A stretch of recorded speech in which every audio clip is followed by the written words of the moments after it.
Afternoon all. As I've said in my previous videos, I was going to be travelling up to Scotland now. I didn't want to waste a load of SD card memory on the other bits of the journey, but I'm now about 28 miles away from the Fat Lamb, where we're staying tonight. You can see with three mates. We've come through some absolute torrential weather, but overall quite good weather on the way, apart from the last 60 miles. However, you can see now it's cleared up, but the sky is quite grey. You can see totally kitted up in the wets. But I just wanted to do a short video just to show you the lovely scenery and just the lovely roads, views, everything that we're going to see on the trip. I'm going to do some videos on the way through, probably break them up into sections for day 1, day 2, day 3, etc. Just because limited space to carry gear really, so I've only bought an iPad with small memory, and I'm hoping I can use that to basically clear the memory card down and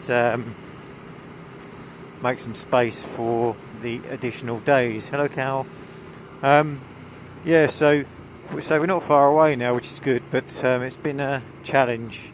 I've actually been on the road since 7:30 this morning, leaving Cambridgeshire, or Suffolk, Newmarket. And so overall, good journey up, good weather, but we have hit some horrible weather in the last hour or so. But time's now 3:38, so as you can probably imagine, anyone that's watching this and does a bit of touring, the bum is a bit numb now, but not far away, so we will soon be chilling out with a beer and having an evening meal in the Fat Lamb, which I'm told is really, really nice. So I'm hoping it lives up to its standards. Keith, who's at the front on the GS, he's done these roads and routes before, so he's sort of set this out for us, and he stayed at the Fat Lamb many, many times, so we should be okay. He wouldn't be staying anywhere where isn't good for a good meal, good bed for the night. I wasn't actually going to pack my waterproofs because I've got the Kevlar RST trousers and jacket that zip together, and I thought no, I won't bother. And then we were just chatting, all of us, late last night, and we said no, pack some waterproofs, because the Kevlar is waterproof, but it does absorb the rain and takes a while to dry. Anyway, I'm just going to let you watch the scenery for a while, and I will turn my head with the cam on and show you some views on the way around. Enjoy the scenery.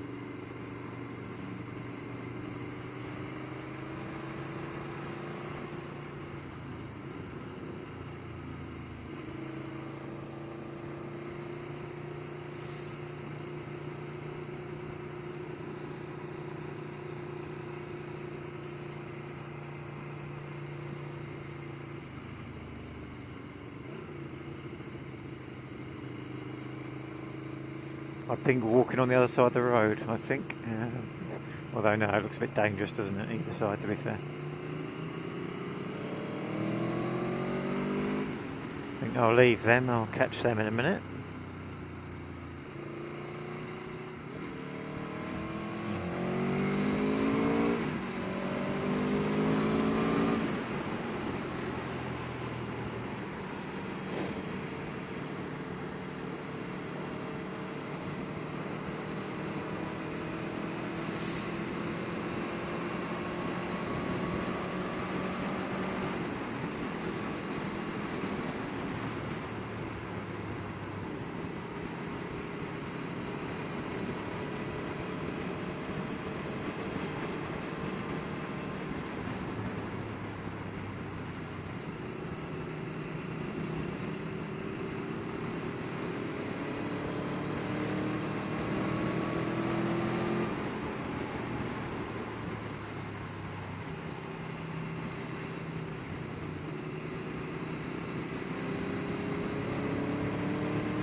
there you go, just a short intro into that then. So Keith's taken us through a country route, so we're a little bit further away now than I thought we were to the hotel or B&B. So I'm going to switch off and leave you. I'm going to do some videos during the week, so there'll be some different parts to this. But also when I get back, because I'm on my Toronto, probably a Toronto factory, I want to do a video of how it performed on the tour, because it was a big decision buying this and not a Tourer. I probably will change next year to more of a Tourer, but big decision to buy it for that reason, and so far so good. Got enough luggage in the back for 5 days in the Kriega US 30 and a US 10 strapped to it, so yeah, all good. So I'll do a review on that as well, so keep watching, keep subscribed, subscribe to my channel, like my videos, comment, ask questions, and I'll catch up with you soon. So I'm going to switch off now, and I'll do another video tomorrow. I may not have them all uploaded until I get back, but yeah, thanks for watching. Hope you found it exciting. Cheers, bye.